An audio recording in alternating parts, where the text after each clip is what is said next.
नमस्कार दोस्तों, कैसे हैं आप? उम्मीद है अच्छे ही होंगे। दोस्तों, आज की वीडियो मेरी उन 10 गलतियों के बारे में है, जो अगर आप सुधार लेते हैं, तो अपने साइंस के पेपर को बचा सकते हैं। दोस्तों, बार-बार मैं काफ़ी दिनों से इस बात पर जोर दे रहा हूँ कि साइंस का पेपर काफ़ी मुश्किल आएगा। ये बात मैं आपको डराने के लिए नहीं बोल रहा हूँ, लेकिन साइंस का पेपर इस बार वाक़ई ही काफ़ी क्रिटिकल थिंकिंग वाला आएगा। मतलब इसके अंदर सीधे-सीधे क्वेश्चंस नहीं आएँगे और इसका अंदाज़ा अब तक आपको सैंपल पेपर से लगा लेना चाहिए और आपने लगा भी लिया होगा। अब बात करते हैं कि उन 10 गलतियों के बारे में शायद जो आप अभी कर रहे हैं या हो सकता है कि वो नहीं भी कर रहे हैं। लेकिन इन केस अगर आप कर रहे हैं तो उसे आप ध्यान दीजिए और जल्दी से जल्दी सुधारिए। तो आइए दोस्तों बढ़ते हैं अपनी गलती नंबर 1 पर। Weightage trap. दोस्तों, वेटेज ट्रैप मतलब वेटेज के चक्कर में फंसना। इस टाइम पे हर बच्चा यही गलती कर रहा है। जो मैं ऑब्जर्व कर रहा हूँ, वो लोग वेटेज के हिसाब से तैयारी कर रहे हैं, जो कि बिल्कुल गलत है। दोस्तों, अगर आप ध्यान से देखेंगे तो चैप्टर वाइज वेटेज तो इस बार है ही नहीं। सिर्फ एक चैप्टर की वेटेज है, वो भी चैप्टर 15 की। दोस्तों, बाकी के जो 6 चैप्टर्स बचते हैं उसमें दो दो चैप्टर्स के हिसाब से कंबाइन वेटेज मिली हुई है। तो इस हिसाब से आप वेटेज कैसे तय करेंगे कि किसी चैप्टर की पर्टिकुलर कितनी वेटेज का क्वेश्चन आएगा? अगर आप ध्यान से देखेंगे तो इस बार जो चैप्टर्स कम आ रहे हैं, यानी चैप्टर 4 हो गया और चैप्टर 9 हो गया, इस तरीके के चैप्टर जो है वो आधे आधे आ रहे हैं, उनकी वेटेज के क्वेश्चन ज़्यादा हैं। उनके ज़्यादा वेटेज के क्वेश्चंस आ रहे हैं पेपर में। तो इस तरीके से आप वेटेज के चक्कर में मत फंसिए। आप अपनी नॉर्मल तैयारी कीजिए। आप हर चैप्टर को इक्वल इंपॉर्टेंस दीजिए। गलती नंबर 2।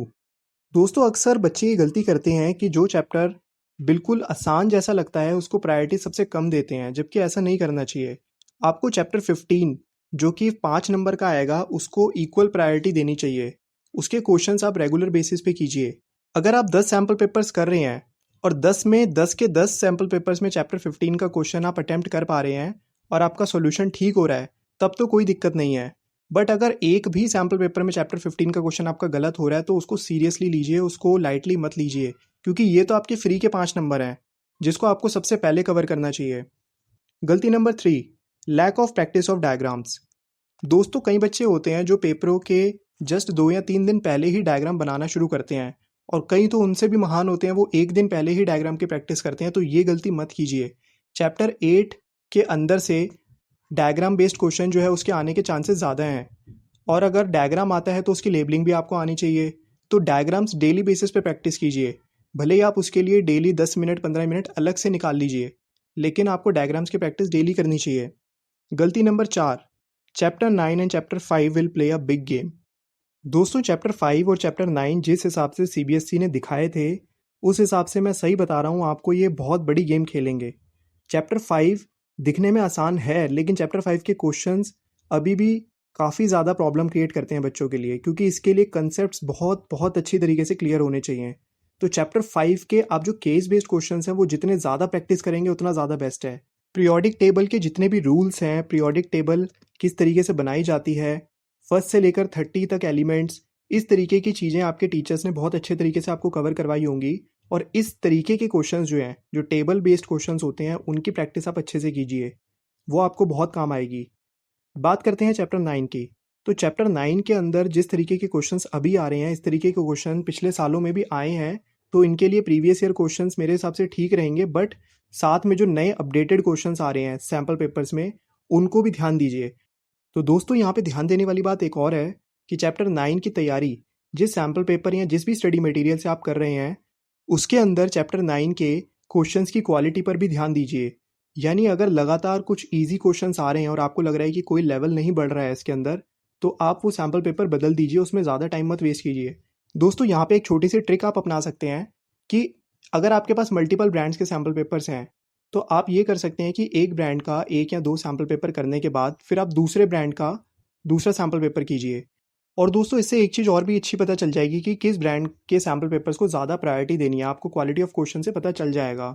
वैसे दोस्तों, मैं आपको दिल से मैं बताऊं, मैंने इस बार सारे ब्रांड्स के सैम्पल पेपर देखे हैं, मुझे इस बार कोई खास सेटिस्फेक्शन नहीं हुई। इस बार ब्रांड्स ने सिर्फ अपने नाम पे ही गेम खेली है। इस बार जो मुझे सबसे बेस्ट सैम्पल पेपर्स लगे वो केवी के लगे, और वो भी एर्नाकुलम रीजन के, जो कि मैंने इस वीडियो के डिस्क्रिप्शन में भी प्रोवाइड किए हैं, और थोड़ा बहुत स्टडी मटेरियल जितना मैं दे सकता हूँ वो भी मैंने इस वीडियो में दे दिया है। गलती नंबर 5। Electricity numerical practice. दोस्तों, इलेक्ट्रिसिटी के न्यूमेरिकल्स की प्रैक्टिस आप अभी से ही शुरू कीजिए, अगर आपने अभी तक नहीं करी है। क्योंकि इसका एक न्यूमेरिकल बेस्ड क्वेश्चन तो आएगा, ये आप भी जानते होंगे। इसका पावर या एनर्जी का क्वेश्चन या फिर इसका एक डायग्राम बेस्ड क्वेश्चन पक्का ही है। तो जितने अलग अलग तरीके के डायग्राम बेस्ड क्वेश्चन की प्रैक्टिस आप कर सकते हैं तो वो भी आपके लिए एक बोनस पॉइंट ही रहेगा। अगर आपके डायग्राम बेस्ड क्वेश्चंस लगातार सेम रिपीट हो रहे हैं तो आप 10 क्वेश्चंस अगर जैसे मान लीजिए अगर आपके रिपीट हो रहे हैं तो उनमें से 1 या 2 क्वेश्चन करके थोड़े अलग लेवल का क्वेश्चन ट्राई कीजिए। ऐसा नहीं कि बार बार सेम सेम क्वेश्चन करके आप अपना टाइम वेस्ट कर रहे हैं। थोड़ा सा आपको स्मार्ट वर्क भी यहाँ पे अप्लाई करना पड़ेगा। नेक्स्ट आते हैं गलती number 6, chapter 13 case based question.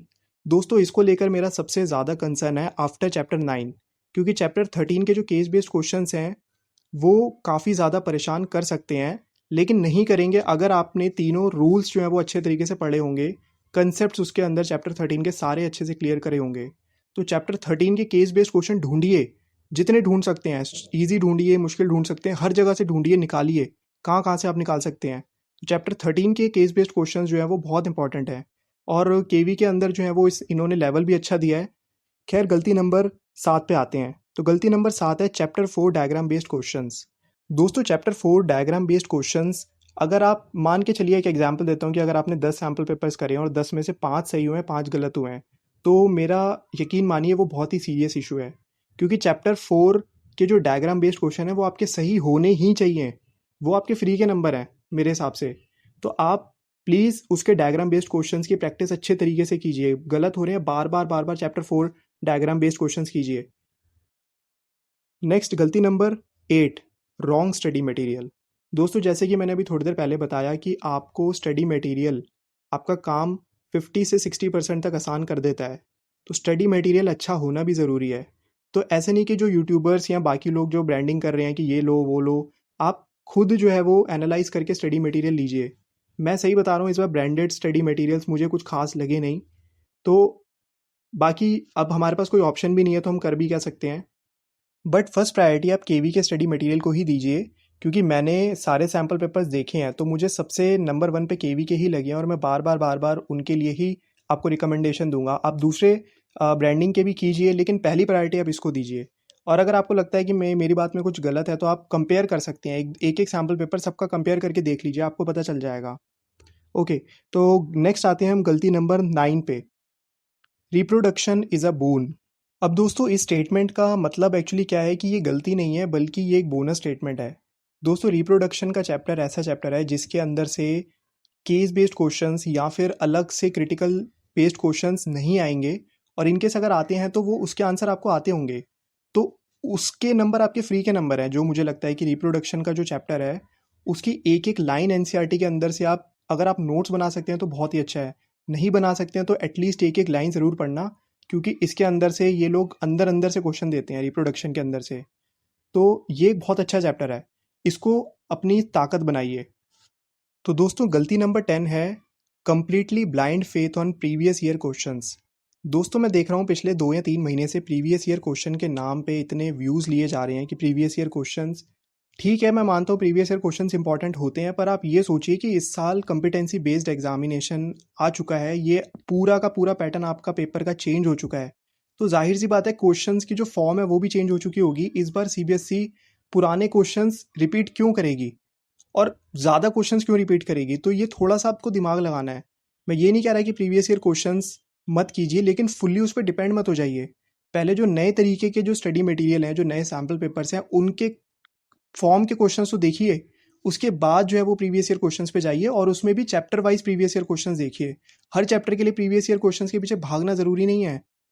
तो प्रीवियस ईयर क्वेश्चंस को प्रायोरिटी आप दीजिए, मैं ये नहीं कह रहा कि मत दीजिए, लेकिन थोड़ा सा पहले जो है वो नए वाले जो क्वेश्चंस बन रहे हैं आपके सैम्पल पेपर्स में उनको देखिए। प्रीवियस ईयर क्वेश्चंस में मैं आपको बता देता हूँ स्पेसिफिकली, चैप्टर 4 के लिए आप जा सकते हैं, चैप्टर 9 के लिए आप जा सकते हैं, और एट लास्ट आप चैप्टर 13 के केस बेस्ड क्वेश्चन के लिए जा सकते हैं, जनरल क्वेश्चन के लिए नहीं। तो इस तरीके से आप तैयारी कर सकते हैं। अब दोस्तों फाइनली मैं यही बोलना चाहूँगा कि ये जो 10 गलतियाँ हैं, ये एक्चुअली 10 तरीके भी हैं जिस तरीके से आप अपने साइंस की एग्ज़ाम की तैयारी शुरू कर सकते हैं। अगर आपको लगता है तो आप इन 10 तरीकों को अपना कर भी तैयारी कर सकते हैं। तो यकीन मानिए दोस्तों, ये थोड़ा सा आपको स्मार्ट वर्क करना पड़ेगा इस पेपर में, क्योंकि दोस्तों साइंस ही मुझे इस बार ऐसा सब्जेक्ट लग रहा है कि आपकी ओवरऑल परसेंटेज को चेंज कर सकता है। तो इसीलिए प्लीज़ इसकी तरफ आप ज़्यादा ध्यान दीजिए और अगर आप इन 10 गलतियों से बचते हैं तो आप फुल में से फुल मार्क्स भी ला सकते हैं। कोई बड़ी बात नहीं है और आप लाएंगे, मुझे विश्वास है। तो उम्मीद है दोस्तों आपको इस वीडियो से कुछ हेल्प मिली होगी। आपसे मिलेंगे अगली वीडियो में, तब तक के लिए देखते रहिए खेल खेल में ज्ञान। Okay, thank you.